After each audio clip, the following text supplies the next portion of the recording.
Previously on Dive Log. Can you explain to us what is this volunteer program about? It's basically about protecting the corals here around Tioman. They have invasive species called chronophorns here. We cannot straight away kill them underwater. If it detects that it's going to die, it's going to spawn. Well, the idea is to take care of the corals. The idea is to take care of the sea. But then if you are trying to be in this program, trying to take care of the sea, but you yourself is hurting the ecosystem, then that is not, This is why we want more or less an independent diver and they master their buoyancy very well. Hey guys, welcome back to the Dive Log podcast. I would like to invite you guys to provide your feedback on the current trajectory of our podcast. Do let us know what you like and don't about the episode, and we will do our best to make it better for everyone. Your opinion is definitely very valuable to us.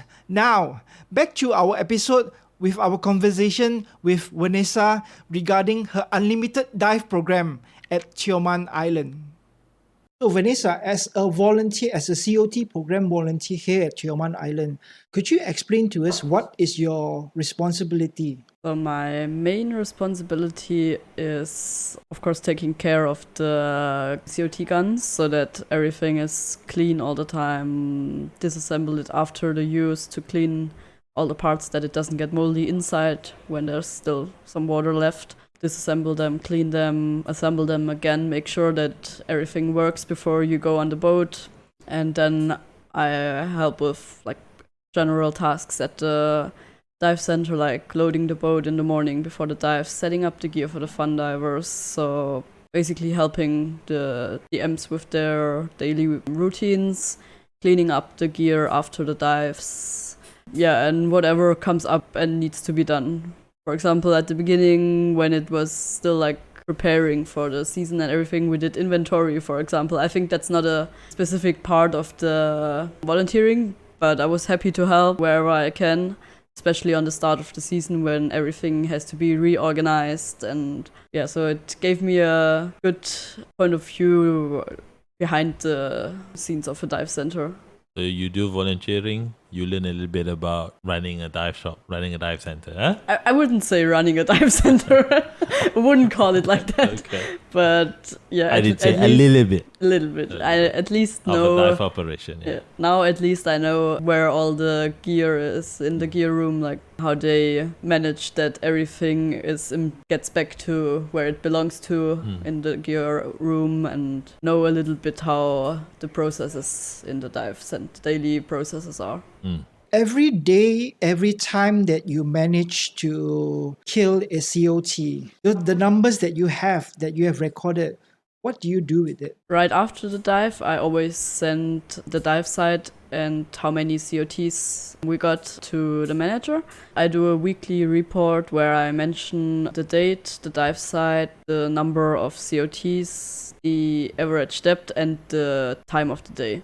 So in an Excel list that you have all sorted all in one place, and I send it to the manager, but I don't know what they're doing with it. I guess they give it to Reef Check, probably. What's your daily routine like at the dive center from the time you wake up until you finish up the day at the dive center? So normally I wake up around 7. And I help to prepare the stuff for the boat, for the morning boat, set up the gear for the fun divers, which is a great service for divers that they don't have to set up on their own. Even I think it makes everything a bit faster than letting everybody setting up on their own. Then if there are spots left on the boat, I go on dives to hunt the COTs. If there's no space left on the boat, I go back to the dive shop, see if there's anything else to help with. When the divers are coming back from the boat, I help with cleaning up the gear, putting everything back in the bags, or if they did their last dive here at the center, just hang everything back, bring it back to the place where it belongs to in the gear room. Then the same for the afternoon dives. Yeah, that's what I'm doing at the dive shop. In between, I do some work for my own, because I do freelance work, but that's not the topic. You have been going out on the boat culling crown of thorns for the past 20 days, I think. Was it 20 days? And you have killed almost 120 COT so far. Do you feel that you are making a difference? Do you see, like, let's say, less and less crown of thorns, or what do you think? I think yes, actually. For example, Soyak, at the beginning we found always around 7 to 9 COTs, and today we went again to Soyak and I just found one, which I think is a good sign. And also on the other dive sites, especially the ones where we went multiple times, you see it gets less and less and less. At some point it feels like, oh, maybe I just don't spot them. And then I feel like, man, maybe I'm not the right person for that because I'm not able to spot them. But on the other side, I think maybe they're just not there anymore. Maybe it's a good sign. On behalf of the ocean, I would like to thank you for doing what you are doing right now and protecting the corals and everything. Thank you so much, Vanessa. Do you think, as a diver, during this program, you are evolving into a better diver yourself now that you have done like a lot of dives within the past 3 weeks? Yeah, I think it definitely makes me more comfortable and everything underwater. With buoyancy was never a big problem for me, but when you like have in your mind, okay, you come close to the corals, then you definitely take more buoyancy control of yourself, and because obviously you don't want to hurt the corals that you're trying to save. And also the interaction with all these professional divers here, instructors, dive masters, course directors, whatever, definitely teaches me a lot about diving, because in my environment at home, I don't really have people to talk about diving because nobody of my family or friends is a diver. So that's really cool. And questions about diving, there's always somebody who can answer me and give me more knowledge, which is very great. I think prior to our podcast session, I remember asking you a question like, how does it feel like hanging out with a bunch of scuba nerds? It's like all day, all night, just talking about diving. Yeah, remember they asked you that question, right? Yeah. It's actually great because I like the topic. For me, sometimes when I listen to the conversations, I have no idea what you're talking about. But there's always somebody that when I ask, can you please explain for somebody who's not that into professional diving, then there's always somebody who explains it like in easy language, or explains me the professional words that I don't know what you're talking about, and it gives me definitely a lot lessons about diving. I get to know so much more interesting things and also useful stuff that I had no idea about before I came here. So I really enjoy being with, like you said, dive nerds. Yeah, that's really cool. I really enjoy that. Well, coincidentally, we have Dicky here, who is a course director. At the moment, do you have any question in relating to scuba diving that you still do not understand that you want to ask Dicky right now? Anything? Let me think about it for a second. Maybe later. Yeah, maybe later. I'll ask you another question that then we'll come back to it later. You are now currently a advanced open water diver. Do you have any plans to further your certification at the moment? Yes, I'm starting the rescue next Monday, which I'm very excited for because so many people told me, the rescue course was the best course I've ever did, made me much more comfortable underwater and everything. That's what basically everybody told me about it. So I'm very excited to do this course. If it's possible, I would like to do my dive masters. If you like the sea that much, if you want to progress more, you want to definitely have more experience out there and knowing more about how to be inclusive in a dive operation, right? The task of a dive master and so on. Maybe sharing your experience with other fellow divers. So dive master could be one of those courses that you should consider. Have you figured out your question already? No. Okay. Yeah, so like you can tell us what are you struggling right now, and maybe Dicky can teach you how do you overcome that issue. I think sometimes I struggle with staying in one place Like when you watch something, or actually when I inject the COTs, then I don't struggle. But when I'm just want to stay somewhere to watch whatever, an animal, then I sometimes struggle with staying at this position. And I'm trying to go backwards. Or another example, when I saw something and then I want to make space for other divers to see the same, then I think, oh, there's somebody behind me. I cannot. Yeah, I just feel awkward in that moment, how to get away, and yeah, maybe. Well, getting away from the crowd is easy when you can find somewhere that you can go, right? Pocket, be it going above, going to the back, moving forward, side to side. But I think you need to also be mindful of the water movement as well, because there are water movement in the water. So for you to stay at one particular area, one particular location, first of all, buoyancy, and then how you compensate to the water movement. So if the water movement is pushing you to the left, then you might want to bring yourself back to the right, all that kind of stuff. Do you practice? By practicing a lot, you will be able to, that's what you say, you want to stay at one particular area to hover there for maybe a long duration of time. That requires practice, yeah. But to have the comfort of having other divers around you, that is something that you need to get used as well. So when you dive, as many dive as maybe we do, and you will definitely overcome that, right? Knowing where to go and how to maneuver in between divers and other kind of stuff. Yeah, I hope that answers the question. Yep, it does. She's quite aware of the environment. She's quite self-aware of the situation that she is in, which is why she is able to come up with that question in the first place. Maybe you can work on your propulsion. Like whenever you dive with any of the dive master or the instructor there, maybe you can ask them to show you how to back finning, how to do helicopter kicks. I think that two maneuvers alone will help you a lot when it comes to moving around. Most diver at the beginning, the only thing they know is just Move to move forward. forward.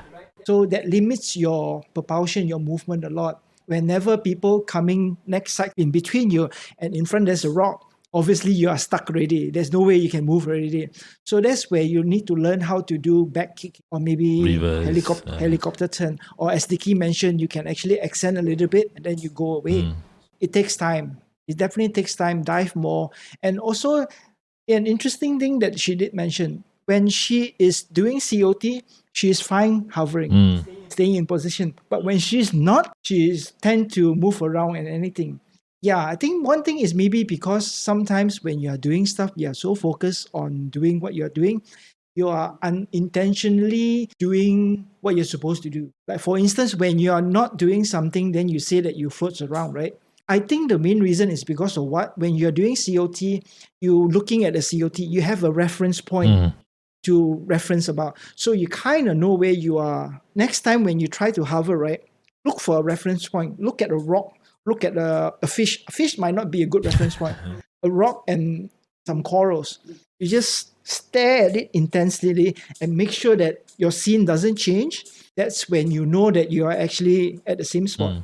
Also, you need to be very aware of your situation. Like Dicky mentioned, there could be current pushing you on the left side. If it's pushing you on the left side, then you probably need to turn your body against the current and then you kick against it to maintain your position. Yeah, I mean, whenever you dive with professional, which you are going to be doing a lot, probably the next 3 more weeks, instructors and dive master, try to look at the way they dive. Try to mimic them. Even the fishes can tell you the position of the current and also the position that you should be in.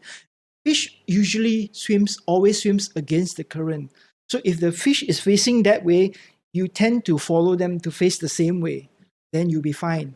If you're facing the other side, obviously you're going to get blown by the current. Look at the instructors, look at the dive master, and look at the fish. So that will be a very good telltale sign of what you need to do. Follow and look at the people that is been in the water for a long time. The advantage for you now over a lot of the divers as you get to dive almost on a daily basis. You have been here for 3 weeks and you did 20 dive is almost more than 1 dive a day. Yeah. So you get plenty of practice. And also you can deliberately go underwater and practice on your hovering. find a COT, hover there, maybe poke it a few more times. You can just hover a bit and then look at the corals, then maybe give you another 5 seconds of practice. As I said, the best advantage now is that you can go diving every day, so you can practice it whenever you want. Just clock in the hours. The more you dive, the easier it gets. I think I'm most interested in wreck diving. What would you say is the most important skill to do wreck diving? Important skill to do wreck diving, because we are underwater, definitely buoyancy is one. Navigation is also an important skills to learn for wreck diving. If you're doing your wreck specialty, you'll be taught how to, navigate, look for potential hazards, point of interest, general condition of the wrecks. Maybe also to do, what's it called? Laying lines and all that. So all of this will require you to master your buoyancy, definitely. Right? Not only that, then you will need to learn about the history of the wreck and all that kind of stuff to have more information about the wreck and, make the wreck more interesting in your dive. You can do it in recreational and also in deeper waters where you are required to be tech certified first. So, The trajectory of her course, like if she wants to become a wreck diver, what courses should she take? Oh, Or what kind of skills that should she well, right master? now you're already an advanced open water. You will be doing your rescue. You can straight away go into you look at the specialty chart there, you can straight away go into your wreck diver specialty just after advanced open water. However, it's okay. Just go and do your rescue first, because that's definitely a very rewarding course. In order for you to be able to help people, you need to be able to help yourself first, right? So you learn that. That will give you that knowledge. And then from there, if you want to go on a wreck dive, then you would need to take wreck specialty. There's a lot of things that will be covered in wreck specialty.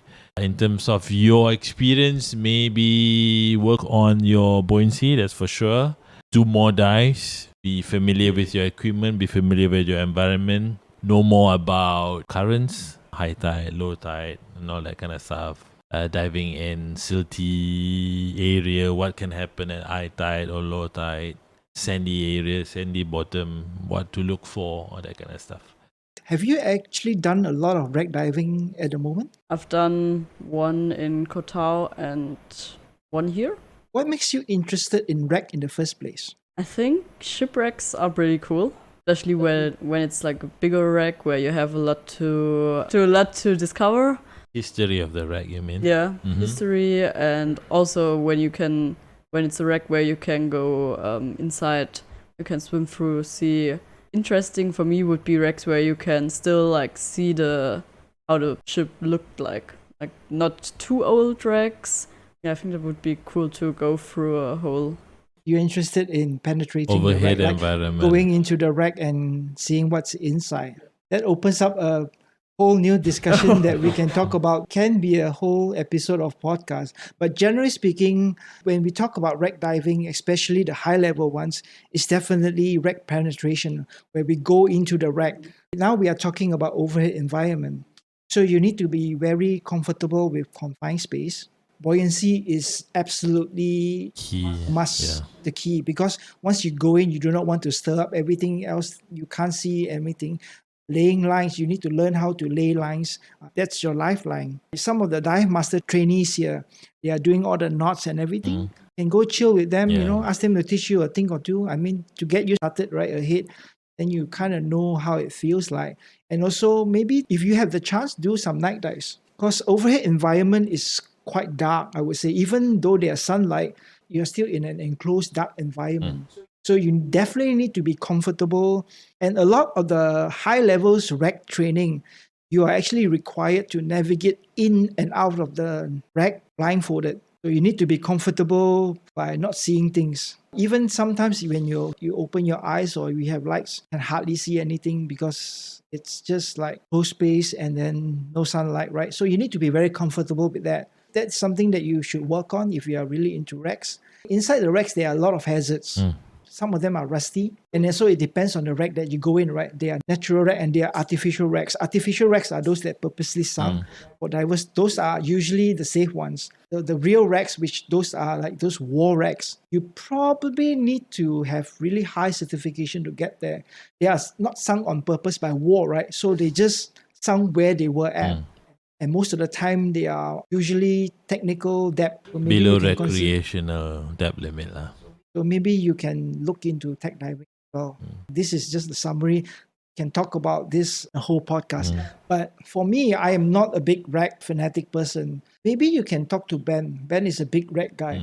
He likes rack when he was young, and then he does a lot of rack.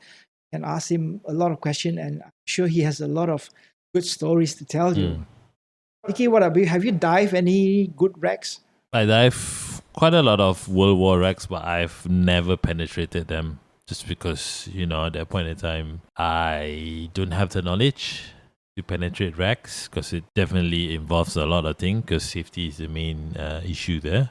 Could get trapped in a certain room, and what to do and how to avoid and all that kind of stuff. So it's a long way for me, in fact, still to go, even though I'm now a course director, but to be able to dive a wreck safely, that's a different story, and I will, need to go. If I really want to go through that path, then there's a lot more for me to cover. To answer the question, dive on a wreck, but not in a wreck, both in recreational and technical environment. What's the most memorable wreck that you have dived in? A lot actually, but the ones that we used to go a lot would be Repulse. It's a British World War wreck. It's just off Tioman, I think about an hour and a half, a speedboat ride to the wreck. It's a huge wreck.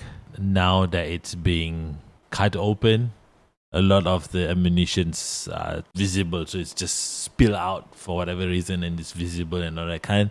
Prior to that, diving that wreck seems to be very interesting, seems to be safe in the back of my mind because you don't see, it's out of sight. It's something that you don't realize, right? But after it's being spilled out and everything is open and you get to see all of that, I would say it's worrying when there's a plan to go on that wreck because you never know, even though it's, I don't know how many years that wreck has been sunk under water, but anything can happen and the ammunition may be still alive, and there you go, you are in that environment, in that location. Very risky, but then it's a really nice wreck to dive anyway. Once again, Vanessa, thank you so much for coming to our podcast, sharing your opinion and giving us information about Crown of Thorns and the program that you are currently in. I definitely am glad that you are enjoying yourself here at Tioman, and I would like to see you actually stay longer. And hopefully you are able to go further in your journey in scuba diving. It would be great to be able to see you doing your dive master course and eventually become a dive master. Thank you so much for coming.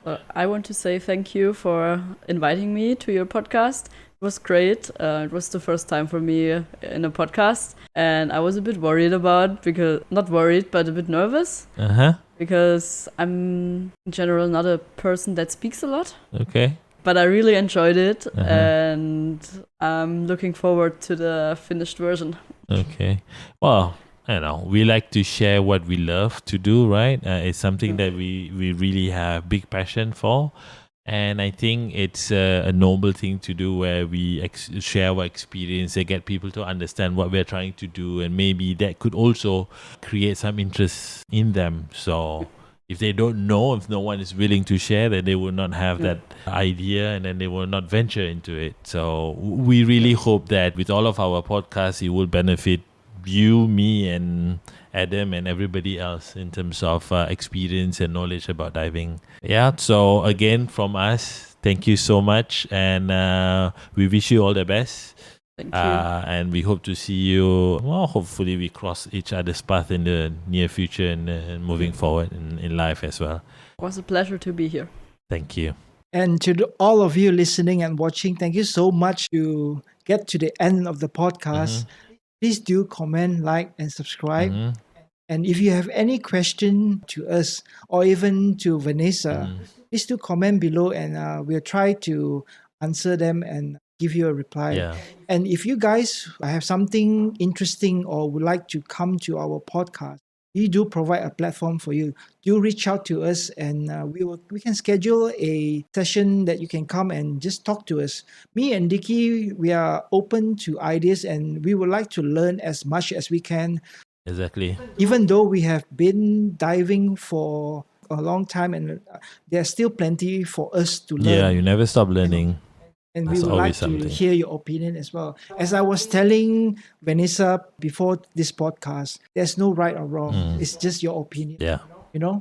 And of course, everyone have their own experience, which we are really happy to listen to and learn from. Yeah, thank you so much, guys, for listening, and we'll see you next episode. I'm not sure when the next episode is gonna be, because me and Dicky, we are traveling, and Dicky has another IDC coming up In April, yes. I think in April. Yeah. He's gonna go back and celebrate Hari Raya Yes. with the family. I think just a week after Hari Raya, I will be back for a Simon course, and straight after a Simon course, conducting an IDC. That will take about a month or so away. So we will try to find time and make more podcast session. And if you happen to be on the island, do reach out to us. We like to share, we would like to hear from you, and if you're willing to share your experience and knowledge with others, that's what the Dive Log podcast platform is all about. Dicky is definitely a busy instructor. Here and there, he has a lot of course going on for him. Whereas for me, I'll be on the island recording, creating content. Do check out our Instagram and Dicky's Instagram, and reach out to us whenever you can or you want to. Yeah. Don't be shy. Yeah. Just message us and we'll be friends. All right. Once again, thank you guys, and we'll see you in our next episode. Yeah. Thank you, Vanessa, for coming. Thank you again. There you go, Adam. And to the viewers and listeners out there, thank you again from me as well, Dicky. Till we catch up on the next episode. Yeah. See you guys. Bye bye.